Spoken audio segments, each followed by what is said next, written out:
À partir de quand pourrons-nous commencer à utiliser la Coutradette? La Coutradette sillonnera les routes coutrillonnes à partir du lundi 3 mai. Elle disposera de 22 places et effectuera du lundi au samedi de 7h30 à 19h30 un trajet d'environ 25 minutes qu'elle répétera 17 fois dans la journée. Elle sera gratuite pour tous et 2 options s'offriront à vous pour utiliser cette navette. Premièrement, vous pourrez vous poster aux 11 arrêts définis sur son trajet. Deuxièmement, l'arrêt à votre demande sur l'ensemble du passage par un signe pourra se faire auprès du conducteur. Et puis, une ligne bleue peinte au sol indiquera son trajet et le conducteur s'arrêtera au plus près de vous pour vous permettre de monter à bord en toute sécurité. La mise en place de la Coutradette au cœur de centre-ville de Coutras est une excellente nouvelle pour la commune. D'ailleurs, je profite de cette vidéo pour remercier à nouveau le service transport de la communauté d'agglomération et son président, Philippe Buisson. Je remercie aussi Monsieur Patrick Mercier, notre premier adjoint et vice-président en charge du transport à la communauté d'agglomération. Un centre de vaccination ouvrira-t-il sur Coutras? Je ne sais pas si un centre de vaccination ouvrira sur Coutras. Mais ce que je sais, c'est que nous sommes prêts. À l'heure actuelle, le centre de vaccination de Libourne tourne à plein régime, avec plus de 3600 vaccinations par semaine. Grâce à cette montée en puissance, tous ceux qui souhaitent se faire vacciner peuvent l'être et dans des délais plus que raisonnables.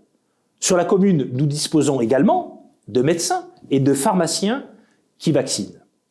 Pour notre part, nous avons souhaité aider les coutrillonnes et coutrillons rencontrant des difficultés pour obtenir des rendez-vous. Nous leur trouvons des créneaux et nous transportons ceux qui en ont le plus besoin au centre de vaccination de Libourne à l'aide du minibus de la commune. Grâce à ce système, nous avons pris des rendez-vous et transporté tous les volontaires de la résidence des personnes âgées.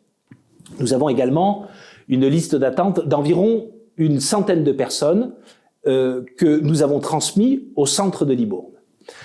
Si vous rencontrez des difficultés pour obtenir un rendez-vous, n'hésitez pas à vous faire recenser auprès de l'accueil de la mairie. Pourriez-vous nous indiquer la date de fin des travaux de la rénovation de l'ancienne gendarmerie? Une inauguration est-elle envisagée? Les travaux prendront fin dans les prochains jours. Une inauguration est évidemment envisagée. Néanmoins, en raison du contexte actuel, nous n'avons pas fléché de date pour le moment. Nous l'espérons pour septembre. Ce lieu sera un espace de formation et d'ateliers axés sur les arts plastiques, l'audiovisuel, le cinéma et l'écriture. En lien avec les associations Plastic Art, Le Sens et Cours aux Trousses, nous y proposerons une offre culturelle variée et de qualité en lien avec la programmation culturelle de la ville.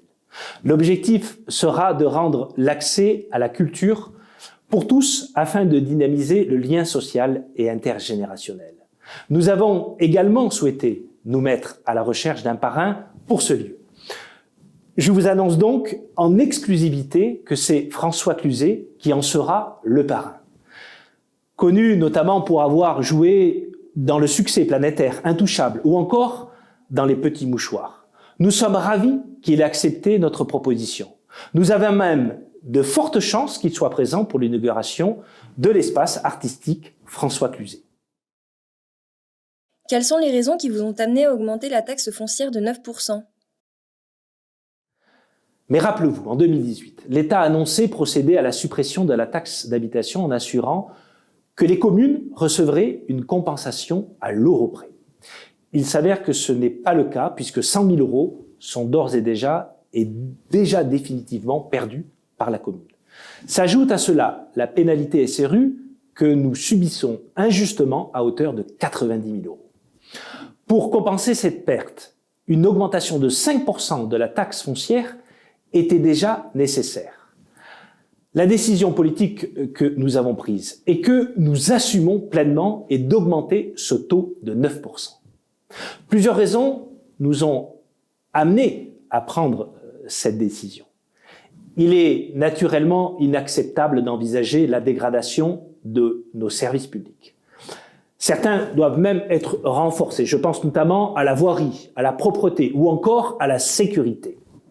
Nous avons l'objectif de ne pas dégrader la situation de l'endettement de la commune. Preuve en est, depuis notre arrivée en 2014, le taux de désendettement est passé de 20 ans à 4,8 ans cette année.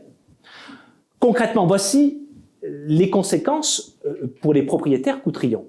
Sur le premier exemple, sur la base d'une taxe foncière actuelle de 800 €, ils connaîtront une augmentation de 57 € par an, soit moins de 5 € par mois. Sur le deuxième exemple, sur la base d'une taxe foncière de 4 500 € par an, ils connaîtront une augmentation de 178 € par an, soit moins de 15 € par mois. En effet, tous les habitants de Coutras, payant la taxe foncière, bénéficient d'une suppression totale ou progressive de leur taxe d'habitation. Statistiquement, cela représente une moyenne de plusieurs centaines d'euros d'économie.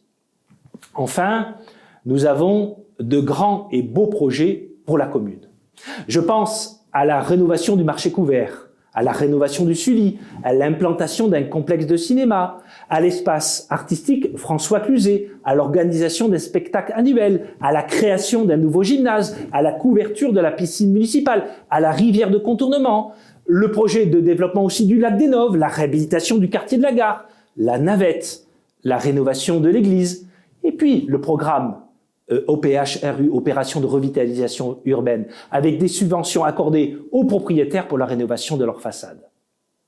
L'amélioration de la qualité des services publics et la réalisation de ces grands projets sur la commune aura pour effet la revalorisation de tous les biens immobiliers de Coutras. Ce qui générera pour les propriétaires une plus-value plus importante que la hausse de leur taxe foncière. Cette vidéo de questions-réponses est maintenant terminée. Je remercie toutes les personnes qui ont pris le temps de m'envoyer des questions. Toutes les questions n'ont pas été abordées et je m'en excuse, mais toutes feront l'objet d'une réponse écrite. Donc à très bientôt pour une prochaine vidéo.